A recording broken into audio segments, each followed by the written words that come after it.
Well, Soros, he is the ultimate capitalist. He has made billions of dollars, and he wants to slam the door shut on others. Now, I don't know if he even cares what the system is now. He just wants his own system, this open society thing. He has called for a new world order for years. Listen. You really need to bring China into the creation of a new world order, financial world order. It only gets more greedy as you get closer to Soros. This is a guy who's known as the man who broke the Bank of England. He's brought down economies before.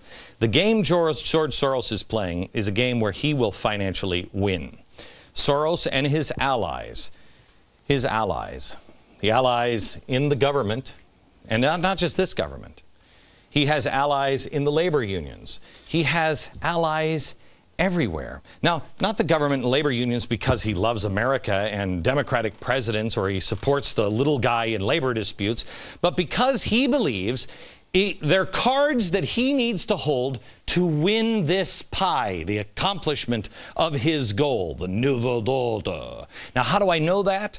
From his own words. He has said he doesn't love the United States. He's said that the United States is the biggest obstacle to the open society, which is a form of government that he envisions. Quote, the main obstacle to a stable and just world order is the United States. So why would he want to hold these cards? Again, if you don't hold them, someone else is. Clear enough for you? Not a fan, not a patriot. He's a guy who wants fundamental transformation of America. Now, I don't believe the United States is the main obstacle to a stable and just world order. Do you? This man's playing for control of this. But is anyone reporting, or does anybody care? I believe we have always been the great last hope for the world, and we still are. Okay. He also has banking. He has the corporations through the Tides Foundation and things like that. He has the media. Hello, Fareed. Are you watching? Are you busy on the phone with Obama or Soros? The media. He has the radicals. He has communists who are joining with all of these groups. This man's a capitalist. Why would he have radicals? Why? Fuel. He has the churches. He's godless. Why is he funding so many church activities? The man is an atheist. Doesn't make sense unless you understand he's playing for the world. Next player at the table is Russia. You have, with Russia, they've got a lot. Most Americans completely dismiss them as a nation that we needn't concern ourselves anymore. It's a non-threat. But Russia is using communist countries like Venezuela. They are also playing a wicked game, co-opting the Middle East. They know if the control of oil, if you control oil in Europe, you got Europe. That's why they are building pipelines all through Europe. Look who's been building alliances with Europe. With Russia. It's Turkey. Last year, the two agreed to build the first Turkey nuclear plant, a project worth $20 billion. We can't build one here, but Turkey can? Russia is building one. Russia is the biggest trading partner in Iran. They're helping Iran build one. We can't build one, but Iran is safe to have a nuclear power plant? Also, Russia and Venezuela. Last year, the two countries promised to strengthen their bilateral ties. Russia even says the communist country has acted like a real friend. Aren't they? Didn't we just announce on this program last week that they're also building missile platforms in Venezuela? Russia and Pakistan. Earlier this month, the president of Russia and Pakistan got together, had a little chat about working together on energy products, like building a pipeline and exploring for gas. Russia and Libya. Russia's foreign minister just met with the rebel leaders. They are even strengthening ties with China. That's a country, they hate each other. They've never been friendly. China pledged to be a key partner in Russia's plan to build up its Far East region, which is loaded with natural resources. Now let's take a look at China, shall we? I have to take a break. We'll come back and take a look at China. And then this one. And then what's the solution? Don't despair. There is hope. But you must know who's sitting at the table. Next.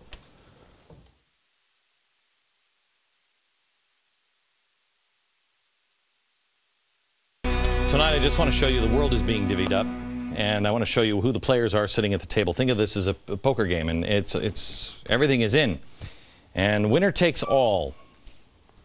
At least that's what some hope. Soros, we already showed you. He wants a new world order. He's with the UN, he's with the banks, he's with the corporations. An atheist is giving millions to churches to help him on this new world order. He's got radicals, communists helping him. He's on his payroll. I'm sorry, laundered money from him. He's got all of that happening. Why? He's a capitalist. You have Russia, radicals, military, and energy. They're sitting at the table. They're holding some good cards here, and they've already got Europe by the throat. Then you have China. China is the obvious winner here. They have plenty of money, plenty of people. They have tech, they have resources. The military is about to take over. Think of this. They have 1.4 billion people in China alone. We have 310 million. India has 1.2 billion. Got it? China is just investing in gold. They have invested, they're buying, what is it, 10,000 tons of gold here in the next year. It's crazy what they're doing. They've got the resources. These guys, there are three players at the table here that have a lot in common. They're playing with fire. They're playing with radicals, radicals, radicals. These guys do not like an unstable world. They don't like it. They're slower, more methodical. They don't want to upset the apple cart because they have 1.4 billion people. That thing becomes unstable. It's chaos in China. So they don't like an unstable world. Neither does Soros in the end. Soros has got to get rid of these people. He'll get rid of these people. He'll get rid of these people really in the end, because anything that is too radical, that has too many thugs, he's a businessman. It's just business. It's not personal. When he's done, he's done. But he's playing with fire because he's also tied himself through these radicals down here. And this is the last one sitting at the table. Radicalized Islam. Islam, as it's done in the Middle East, they have the oil. But they also have something else that is a trump card, and that is God. I should make that. They have faith. They have faith on their side. They believe in something. George Soros, all of his minions, they only believe in money. Faith in God trumps money every time. And everybody that he has to rule, he rules over. Are you for George Soros's plan? Do you even know what his plan is? How about Russia? Russia, radicals, they have to, both of them in the end, have to have a thugocracy. China is a thugocracy. And Islam, the ultimate. Chop your head off in the Middle East if you disagree. It's not the same Islam here, gang. Who gets control? Who gets control? They're all playing for the same world. But you notice I didn't say the United States is sitting at the table. We are a card. We're a card. We're not a player.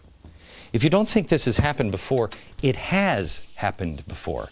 How did the most powerful naval force in the world for nearly 2 centuries just disappear?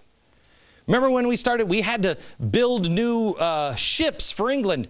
How's that possible? On the Navy, on the Empire where the sun never set? How's it possible? Because we were this player at 1918. That was us. We had the money, and then we told people what to do. Islam, no matter what anybody else says, Islam, in the end, is the winner because faith trumps all of these things. But there is hope. There's a way to beat it next. All right. Soros, Russia, China, all of these things. Islam, radicalized Islam is the winner against those guys. It is, in the end. It might take us years to get there, but it will win in the end. Why? All of that stuff works for most of the world because people will go along with it. The Chinese, the Russians, many in the Middle East, they'll all just go along with it. They'll just take it. Even the Europeans will, but Americans won't. Americans won't do it unless we're robbed of our spirit. That's what Cass Sunstein is attacking. Be uncomfortable in your poverty so you become more responsible, more self-reliant, more moral. Be forged in the fire. That is Benjamin Franklin, and that is the American spirit. And we have to join together. Community organizing is the buzzword. In the end, who wins? The guy with the money? No. For a while, the people with the food and the people with the energy. But I contend it's not the people of faith. It is with the people with a firm reliance of divine providence that also fight for true freedom. It's the little guy that always wins. The giant lumbering corporations? No, they always lose. The giant bloated system set up by Louis in Versailles? Loser. For a while they may win. But is the farmer behind the tree with a rifle or a rake? It was the farmer with the rifle and the rake hiding behind that tree that took the most lumbering giant of its day out. The most powerful nation on earth took him down. It is David that beats Goliath with faith every time. Goliath loses in the end because all Goliaths are arrogant. If we have firm reliance in the protection of divine providence, all you need is a tree and a rake. Because we had a tree, a rake, and a rifle in '76 when we were a collection of farmers and brought down the British Empire. We just have to hold on to firm reliance of the protection of divine providence and hold on. I'm telling you, gang, we must lock arms this summer to defeat the great powers of the earth and beyond that have aligned against us.